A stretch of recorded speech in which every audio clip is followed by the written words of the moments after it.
I am a clown, a jester, a fool. Every week every so often I put on my big shoes and my big red nose and I do stupid things to appease the royal court. That's you. You're the royal court. Have you been suitably appeased lately? Right, so New Vegas Clown Edition is a mod by Rinky D, which does a lot of wacky, kooky, crazy stuff listed here. The chances of all of this stuff happening is based on your luck. At 1, all of these effects happen very often. So nobody would be stupid enough to actually try to beat the game that way, right? I start my life the same way all women do. As a clown. Oh, also my outfit is different. That was actually for a different video that hasn't come out yet. I forgot to change it, but honestly this kind of works. Okay, well the tripping mechanic definitely worked, but something that concerned me was the looting ones. I used just a loot menu in every video, some exceptions, and I was scared that it might be incompatible, so I saved and tested with Chet's dumpster and it seems to work fine. Cool, good. I really did not want to use the vanilla one. I do not have the attention span for that anymore. Okay, this tripping thing is already making me want to cry. Please, I just want to leave Goodsprings. I'm in for a bad time. And yet, I decide to start taking the long way of doing things, which is going to Prim instead of taking the Valley of Bear Traps. I've been going through the valley too much lately. I don't want to see it for a long time. After all these years, it's finally become so very clear to me. Letting go wasn't the hard part after all. Getting fucking anywhere was all along. Okay, I cannot live like this. We need an intervention. But first, I disarm the mines to get into Prim, a uniquely scary experience given the situation. Then I struggle over to Beagle's residence, where I steal his .357 revolver and ammo. Then I buy Chet's singular hollow point round. At first, I intended to reload dash with it in order to kind of avoid tripping, sort of. But as it turns out, either I'm washed up or the animations I'm using kind of fix that bug. I don't know. In either case, I discover a far better alternative. Reloading, and thus also swapping ammo types, prevents stumbling without ever needing to perform a dash. I lack the proper vocabulary to describe just how back we are. Now, granted, is this cheating? Yes. But if that makes you upset, you're not gonna have to worry about it for very long. With the intervention handled for now, I go back to Prim and start clearing out the powder gangers there. It's been a while since I've saved poor Deputy Beagle. I'm pretty sure the last time I did, I also blew him up with a playing card. I don't remember. Everything starts to blend together after a while. You might genuinely know better than I do. Once I save Beagle, I adorn myself with a clown mask from a fallen comrade, then head out to start finding a new sheriff. I decided early on that I was going to side with the NCR, so that's who I hand it over to. This usually isn't something I'd ever bother mentioning, but I also go kill some ants for the Jackson 5.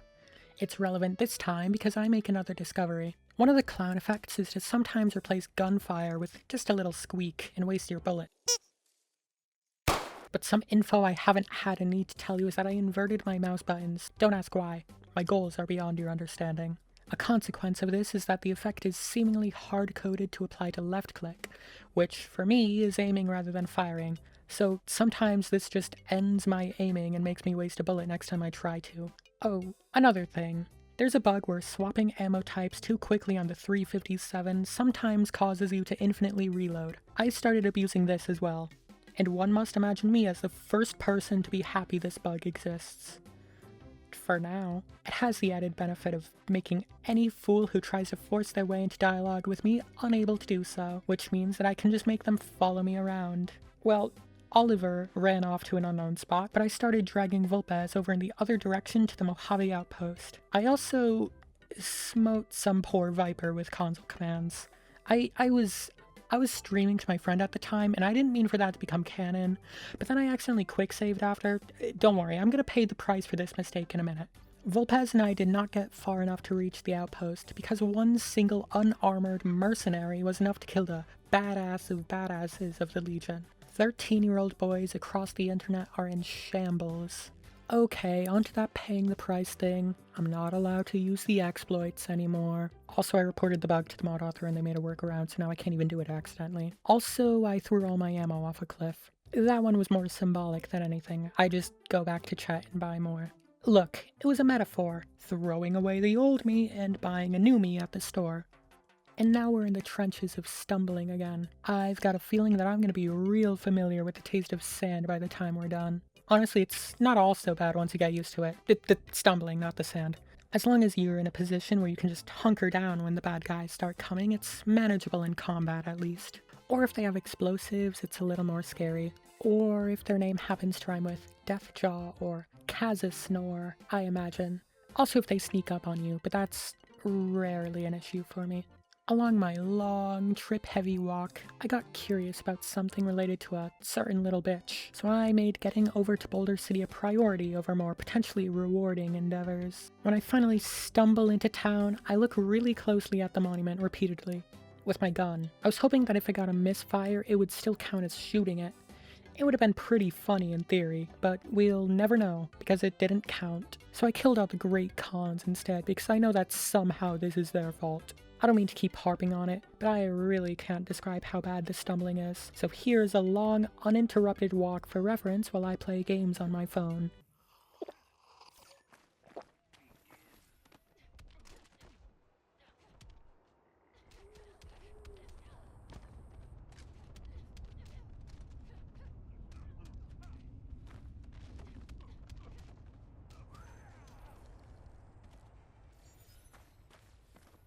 That was just one tiny little view of what I had to live with. Why do I do these things to myself? Oh, and need I remind you that sometimes when I buy stims, they just turn into bubblegum, so that's pretty fun. There's one thing that I want to attempt before trying anything else. I need to get to the boomers. If I can't cross their land without being turned into fine red mist, none of this even matters, so I need to do it before anything else is worth doing. I'll be honest with you, I expected this to take like 10 attempts minimum, but I got through it on my very first one. It was not bad at all. Despite me having 1 in luck, I got lucky as hell. I guess the rumors are true. I really am God's favorite cowgirl. But of course, for every Nicole, there's a Dwayne. So that father of a Christ saw fit for me to get 20 different concussions and many different ant bites down in the generator room. I also probably shouldn't be trusted around explosives. This task and other lesser ones lead me to recovering the bomber.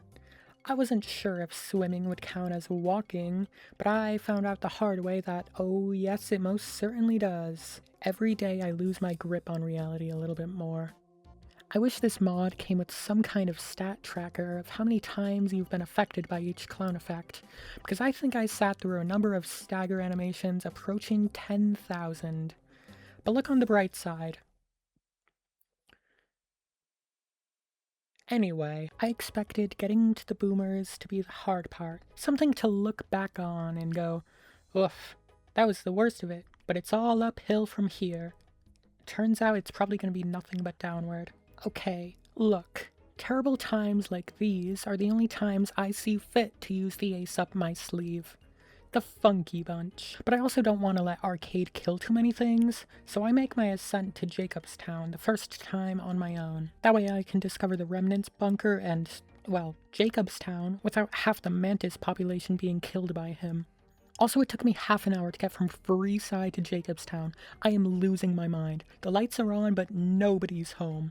Dr. Handry is going to make me do some stuff for him before he agrees to rejoin the Funky Bunch, so I start working on that before extending the offer.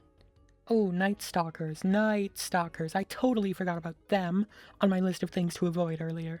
Yeah, you definitely don't want to fall over into a crowd of thieves. Thankfully, nothing of this sort ever happened to me here. I just had to take it slow and steady like the Great Tortuga, then I'm usually only dealing with 1 or 2 at a time, so when I trip, I only got a few more bite marks in me than I usually have. When I manage to get back to Henry, I make him hand all his stuff over to Keen, and now, in a little while, he'll return to his band.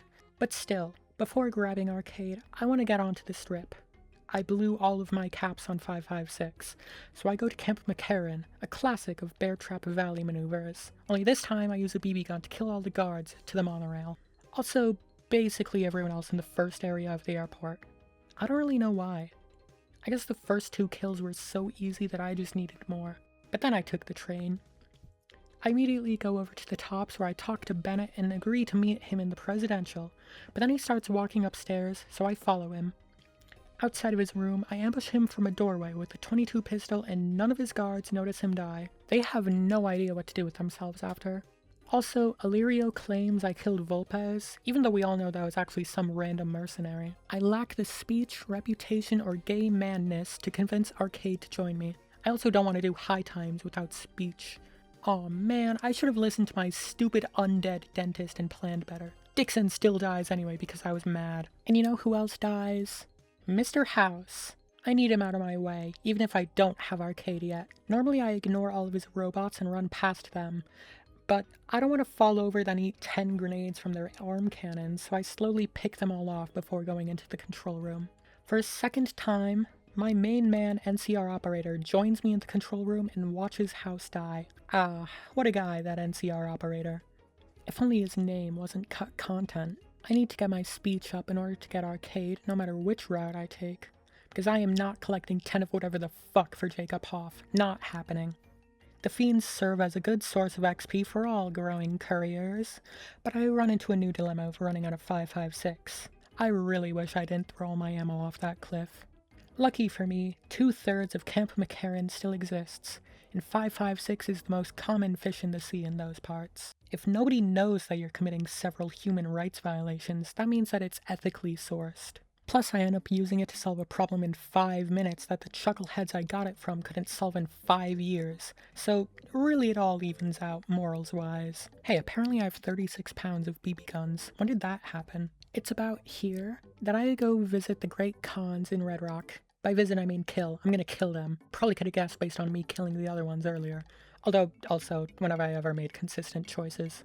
This is supposed to be an NCR run, mind you. I never would have guessed it because, frankly, why would I? But the Abilene Kid BB gun is, dare I say, it might be good. Because it one-tap sneak attacks every con in the canyon. I wouldn't want to get ambushed by the Spanish Inquisition while holding it, of course, but it's good for sneak attacks at least. Also, I secured the boomer's loyalty without recording it, but I got launched up in the air really high, which is why I'm telling you anyway. Yeah, for whatever reason, staggering so much kind of breaks the game's physics. I've just never had such an extreme example to show you. After that, I meet the king. He was an interesting guy. Did you know that he had a pet monkey? That'll be relevant later, maybe. Relevant now is the NCR handing out food in Freeside. That is strictly anti-patriotic behavior. It needs to be dealt with, patriotically, with my BB gun. No handouts for anybody, except for me when I steal them all. NCR is not too happy about this outcome, but you can't win a war without slaughtering a few civilians. Or at least America hasn't. I don't know what it's like in any real countries. The Garretts also hire me as a debt collector, but I can't be bothered to do that much walking, so I go out then back in and hand Francine all my own money. She sends me after Caleb, but I don't want to kill him either, so instead, I set him up with a job at the Tops. I hear that he's a big hit these days.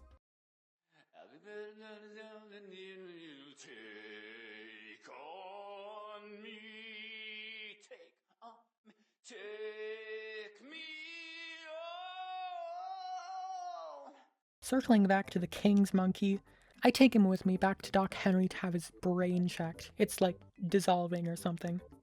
The only way to save him is to replace his brain, which brings a lot of moral questions, like, if you replace someone's brain with somebody else's, which one are they now? Is it a Ship of Theseus situation? I don't know. I'm more into astronomy than philosophy. Let's just swap this monkey's brain and send him home. Okay, I don't want to level up again. I probably have enough speech to do the high times easy route. Famously, telling addicts to just stop never causes them extreme physical pain that could fucking kill them or something. What it does do is let me talk Arcade into following me. But to get him to tell me his secrets, I go to the Tops and tell Yes Man to join me at the Lucky 38. Then realize I messed up and did this out of order, so go to McCarran. One of the few people still alive is Hildern, who I talk to in order to give Arcade a single compliment. Then I plug Yes Man into the Lucky 38 and kill this tall dude on my other monitor. It's a long story.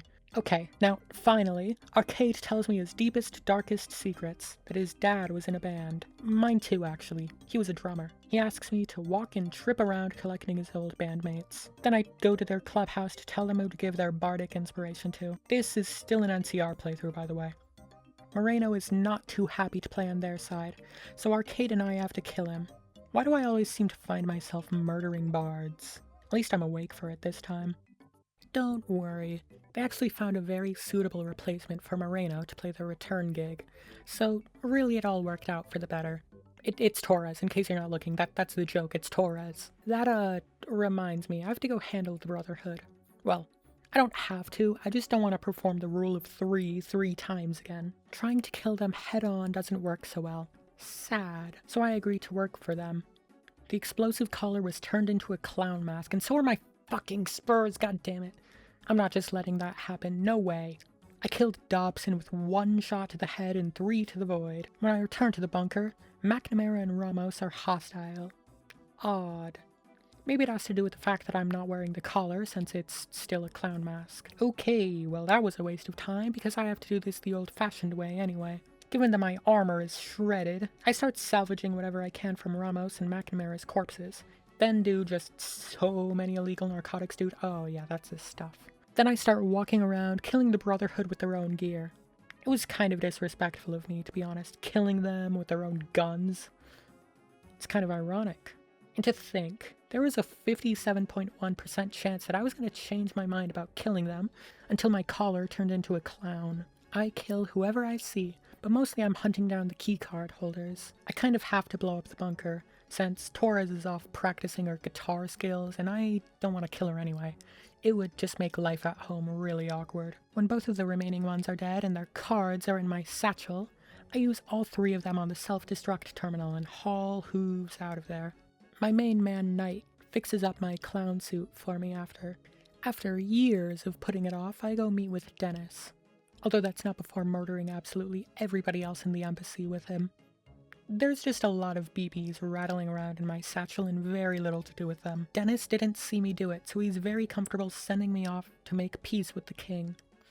It's in NCR's best interest, and I definitely have NCR's best interest in mind. Besides, the kings already love me.